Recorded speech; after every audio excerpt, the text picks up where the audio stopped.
कांग्रेस तो देखिए राजस्थान का आंकड़ा भी आ गया। शरद जी मैं आपके पास आऊंगी। बीजेपी को 100 से 110 सीटें मिल रही है। पोलस्टार का ये पूरा आंकड़ा, कांग्रेस को 90 से 100 सीटें। इसका मतलब दीपक जी यहाँ पर भी वही फंसी हुई स्थिति दिखाई दे रही है। शरद जी अपनी बात पूरी कर लीजिए। तो वहाँ जो एक रेवंत रेड्डी प्रदेश अध्यक्ष हैं, उन्होंने भी काफ़ी काम किया और किसी हद तक कांग्रेस ये साबित करने में जनता के सामने कामयाब हुई कि बीजेपी, केसीआर और असदुद्दीन ओवैसी की पार्टी AIMIM, उनके बीच कहीं किसी तरीके का गठबंधन है, परोक्ष प्रत्यक्ष जैसा भी है। तो ये लोगों में एक परसेप्शन गया और उसकी वजह से कांग्रेस को बढ़त मिलती हुई दिख रही है और बाकी दूसरी पार्टियों को थोड़ा सा उससे सेटबैक लगा है। तो बीजेपी के आंकड़े को, राजस्थान के आंकड़े के लिए क्या कहेंगे दीपक जी आप? शोभना जी देखिए, राहुल गांधी जब अपना भारत जोड़ो यात्रा करके निकले थे, उसके बाद तुरंत तेलंगाना में बाईपोल हुआ था और वो उस जगह पे बाईपोल हुआ था जहां से राहुल गांधी की सवारी निकली थी और वो चुनाव, बाईपोल के चुनाव जो है वो कांग्रेस हार गई थी। तो ये बड़ा कहना मुश्किल है कि जब आप यात्रा करते हैं तो निश्चित तौर पर वो आपका प्रभाव क्षेत्र के अंदर आ जाता है, आप चुनाव जीत जाएंगे।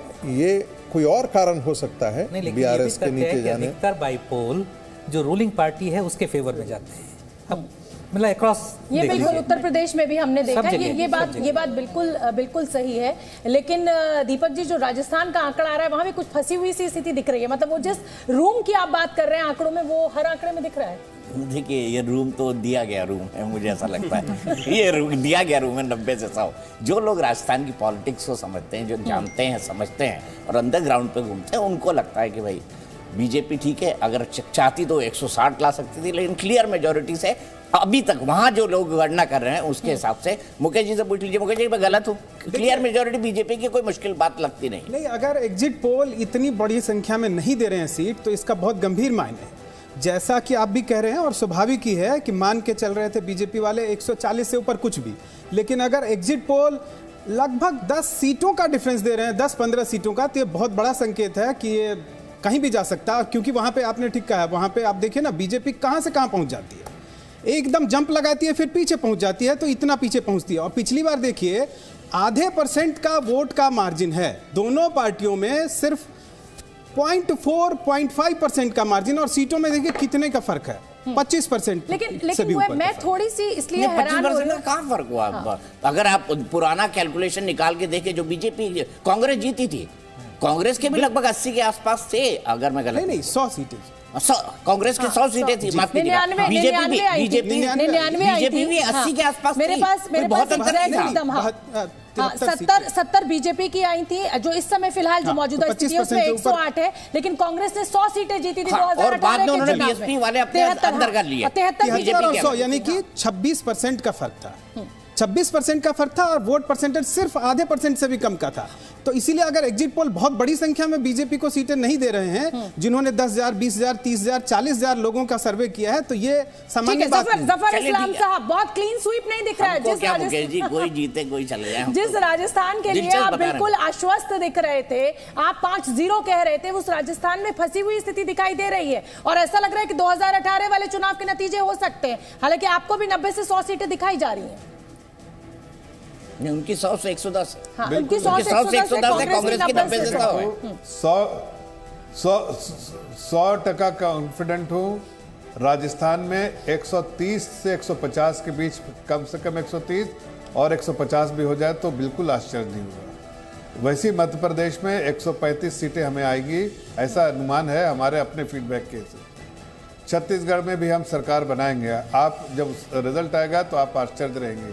जितने भी पॉलिटिकल पंडित हैं उनको कहीं ना कहीं इस बात का दुख होगा कि उन्होंने जिस हवा का रुख समझने में नाकाम रहे।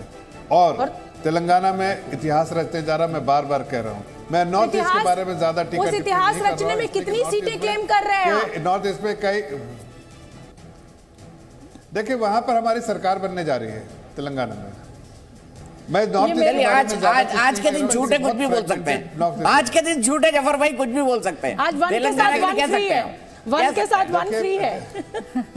देखिए अगर एग्जिट पोल्स की बात देखिए ऐसा है तो आप देखिए पश्चिम बंगाल में भी बहुत से पहले बात सुन लेते हैं। जी दीपक भाई इसलिए बोल रहा हूँ दीपक भाई, मैं इसलिए इस बात को दोहरा रहा हूँ बार बार कि तेलंगाना में ऐसा लग रहा था लोगों को कि शायद बीआरएस को, आप देखिए मैं 3 महीने से तेलंगाना में रहा हूँ और उस बीच में आता जाता रहा और 1-1.5 महीना में रहा हूँ पूरे तौर से।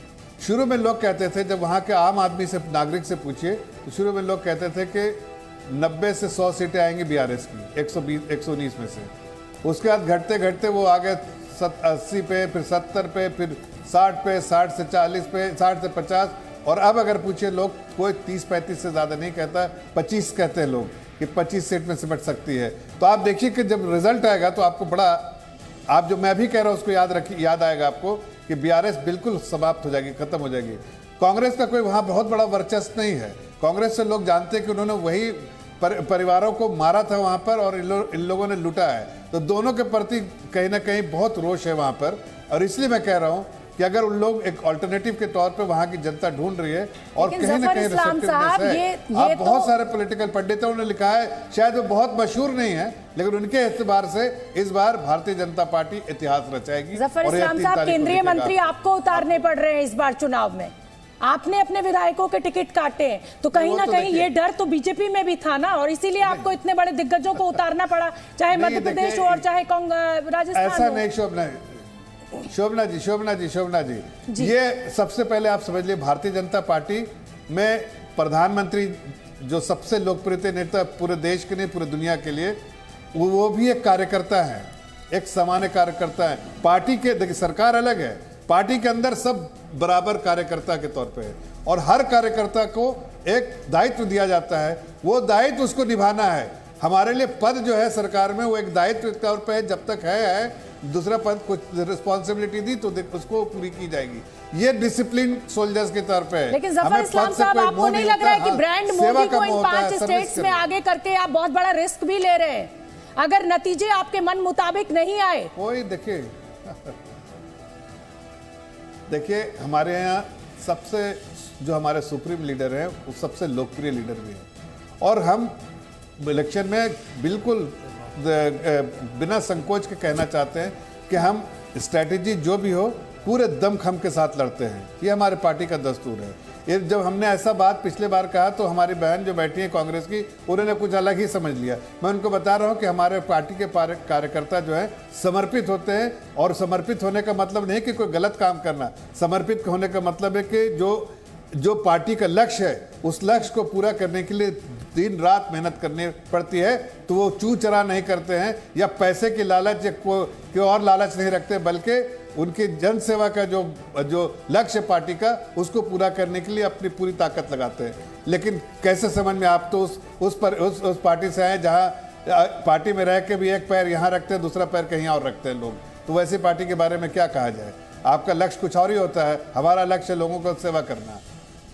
ठीक है, चलिए, सभी पार्टी कहती है कि हम तो सेवा ही कर रहे हैं। हाँ शरद भाई।